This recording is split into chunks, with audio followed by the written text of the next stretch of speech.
আসসালামু আলাইকুম প্রিয় ভাই ও বোনেরা, আপনারা সবাই কেমন আছেন? আশা করি আল্লাহর অশেষ রহমতে সবাই ভালোই আছেন। আলহামদুলিল্লাহ, আমিও আল্লাহর অশেষ রহমতে ভালোই আছি। আজকে আমি সিদ্ধ আলু আর আটা দিয়ে নাস্তা তৈরি করব। তার জন্য এখানে আমি কয়েকটা আলু সিদ্ধ করে নিয়েছি। এখন আমি ম্যাশ করে নিয়েছি। তারপরে এর সাথে সব মশলা মিশিয়ে নেব। এখানে আমি দিয়ে দিলাম প্রথমে হলুদের গুঁড়া 1 চামচ পরিমাণ, মরিচের গুঁড়া 1 চামচ পরিমাণ, তারপরে দিয়ে দিলাম কুচানো পেঁয়াজ, তারপর দিয়ে দিলাম কাঁচামরিচ, কুচানো কাঁচামরিচ, তারপরে দিয়ে দিলাম স্বাদ মতন লবণ, তারপরে দিয়ে দিলাম 1 চামচ পরিমাণ চাট মশলা। এখন আমি ভালো করে আলুটা হাত দিয়ে মেখে নিব। আলু মাখা হয়ে গিয়েছে। এখন আমি সাইডে সরিয়ে রেখে আমি আটাটা মেখে নিব। এখানে আমি এই বাটির 2 বাটি আটা নিয়েছি। আপনারা আপনাদের পরিমাণ অনুযায়ী নেবেন। তারপরে দিয়ে দিলাম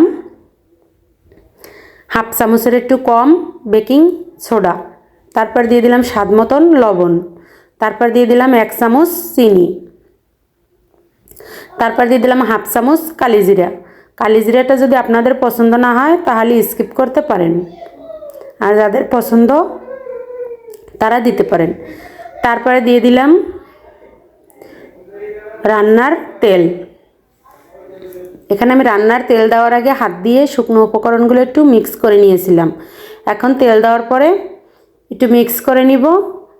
তারপরে আমি এখানে নর্মাল পানি দিয়ে অল্প অল্প করে পানি দিয়ে একটা ডো তৈরি করে নিব। একটা শক্ত টাইট মতন একটা ডো তৈরি করে নিব। ডোটা জানি নরম না হয় সেদিকে খেয়াল রাখতে হবে। তারপর ডোটা তৈরি করে এখানে আমি আর একটা ব্যাটার বানিয়ে নেব। এখানে আমি আটা নিয়েছি, তারপরে একটু পানি দিয়েছি আর লবণ আর ধনিয়া পাতা দিয়ে পাতলা একটা ব্যাটার তৈরি করে নিয়েছি। তারপরে আবার ফিরে আসলাম ডোর কাছে। এখন আমি এখান থেকে 4টা লেচি কেটে নিব। আপনারা আপনাদের চয়েস মতন লেচি কেটে নিতে পারেন। এই নাস্তাটাই এত মজা ছিল যে কেউ খেয়ে বারবার রিকোয়েস্ট করবে বানিয়ে দেওয়ার জন্য। এখন আমি এটা দিয়ে একটা রুটি তৈরি করে নিব, কিন্তু আমরা যেরকমের রেগুলার রুটি খাই তার থেকে একটু ভারী করব, হালকা একটু ভারী করব, বেশিও না। আপনাদের আমি রুটির পুরুত্বটা দেখিয়ে দিচ্ছি। যে সকল ভাই বোনরা আমার ভিডিওটি দেখেন এবং লাইক সাবস্ক্রাইব কমেন্ট করেন তাদেরকে অন্তরের অন্তঃস্থল থেকে অসংখ্য অসংখ্য ধন্যবাদ ও অনেক অনেক দোয়া।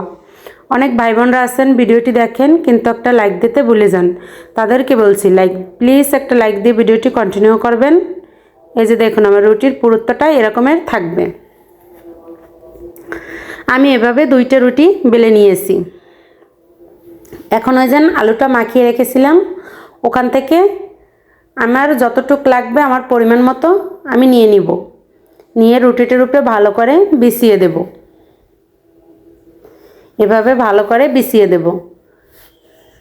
সাইড দিয়ে একটু ফাঁকা ফাঁকা রাখবো। এখন অপর রুটিটা এর উপরে সুন্দর করে বিছিয়ে দেব।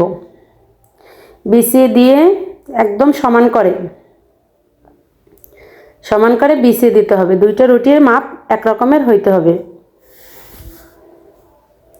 এভাবে সাইড দিয়ে সিল করে দিব।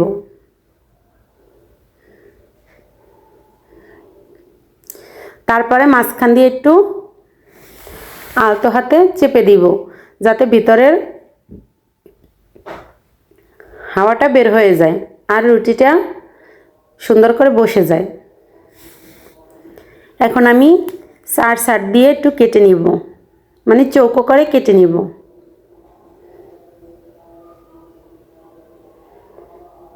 আমার ভিডিওটি যদি আপনাদের কোনো অংশ ভালো লেগে থাকে তাহলে চাইলেই আমার চ্যানেলটি সাবস্ক্রাইব করে পাশে থাকা অল বাটনটি বাজিয়ে রেখে দিতে পারেন। আমি কোনো ভিডিও ছাড়ার সঙ্গে সঙ্গে আপনাদের কাছে নোটিফিকেশন চলে যাবে। আপনারা আপনাদের সময় সুযোগ মতন দেখে নিতে পারবেন। তারপর আমি চৌকো করে কেটে নিয়েছি। কাটার পরে এখন আমি এই রুটিটাকে 4টা ভাগে ভাগ করে নিব। আপনারা আপনাদের পছন্দ মতন শেপে দিতে পারেন। আমি আমার মতন করে শেপ দিলাম। এভাবে আমি রুটিটাকে সম্পূর্ণ 4টে ভাগে ভাগ করে নিয়েছি। এখন আমি এইভাবে কেটে নিব। আমি আমার মতন করে শেপ দিয়েছি, আপনারা চাইলে আপনাদের যেরকমের পছন্দ সেরকমের শেপ দিতে পারেন। এটা একভাবে দিলেই হয়। আর এটাই এতটা মুসমুসে হয়েছিল আর খেতে এতটা মজা হয়েছিল যা না খেলে কেউ বিশ্বাস করবেন না যে এতটাই মজা ছিল। এটা যদি আপনার হালকা খিদের ভিতরে খেতে পারবেন বা সন্ধ্যার নাস্তায় বা হঠাৎ কোনো মেহমান আসলে তাদেরকে বানিয়ে দিতে পারবেন খুব সহজে আর খুব সুস্বাদু। মেহমান খেয়ে খুব খুশি হয়ে যাবে।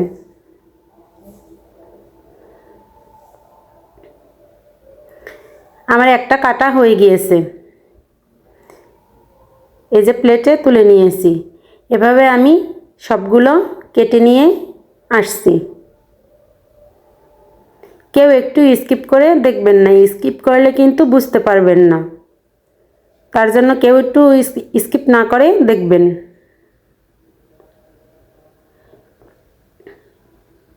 আমার নতুন পুরাতন সকল বন্ধুদেরকে অন্তরের অন্তঃস্থল থেকে অসংখ্য অসংখ্য ধন্যবাদ জানাই। আমার চ্যানেলে অনেক নতুন বন্ধু যুক্ত হয়েছে, তাদেরকে অসংখ্য ধন্যবাদ জানাই। বন্ধুরা, তোমরা প্লিজ সঙ্গে থেকো, আমিও তোমাদের সঙ্গে থাকবো ইনশাল্লাহ।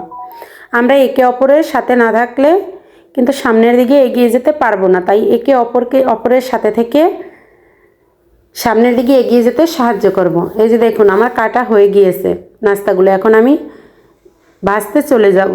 একটা ফ্রাই প্যানে আমি তেল গরম করে নিয়েছি পরিমাণ মতো। এখানে আপনার ডুবা তেলে ভাজতে হবে। আর এই যে ব্যাটারটা বানিয়েছিলাম এই ব্যাটারের ভিতরে ডুবিয়ে ডুবিয়ে ভাজবো, নয়তো পুর বেরিয়ে যাবে, ভিতরের পুর বেরিয়ে যাবে। এটা কিন্তু আমি একদম মিডিয়াম আঁচে ভেজে নিব, নয়তো মচমচে হবে না। তাড়াহুড়ো করে ভাজতে গেলে দেখা যাবে উপর থেকে কালার চলে আসছে কিন্তু মুচমচে হয় না। আর যদি এটা লো আঁচে ভাজি তাহলে কিন্তু একদম মুচমুচে হবে। আর দিয়েই নাড়াচাড়া করতে যাবেন না, কিছুক্ষণ রেখে পরে উল্টে দেবেন। এভাবে আমি উল্টে পাল্টে কালার করে ভেজে নিব।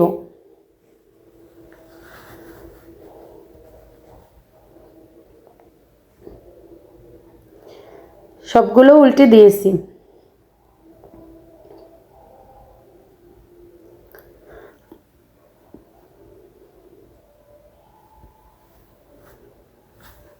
আর আমি কিন্তু সব বন্ধুদের ভিডিও প্রথমে লাইক দিয়ে ফুল ভিডিও ওয়াচ করে কমেন্ট করে আসি। কখনো আমি ভিডিও সেরে কমেন্ট করে চলে আসি না, পুরো ভিডিও দেখে চলে আসি। তাই তোমরাও বন্ধুরা ফুল ভিডিও দেখে ওয়াচ করে যাবা, ফুল ওয়াচ করে যাবা। এভাবে আমি উল্টে পাল্টে ব্রাউন কালার করে ভেজে নিয়েছি। তারপর দেখুন এই যে আমি একটা ভেঙে দেখাচ্ছি যেটা কতটা মচমচে হয়েছে। এই যে হাত দিয়ে একটু চাপ দিতেই ভেঙে গেছে, ভেঙে একদম গুঁড়ো গুঁড়ো হয়ে গেছে। আর এটা খেতে কিন্তু দারুণ মজা ছিল। আবার দেখা হবে নতুন আর একটা ভিডিও নিয়ে। ততক্ষণ সবাই সুস্থ থাকুন, ভালো থাকুন। সকলের জন্য দোয়া রেখে আজকের মতন আল্লাহ হাফেজ।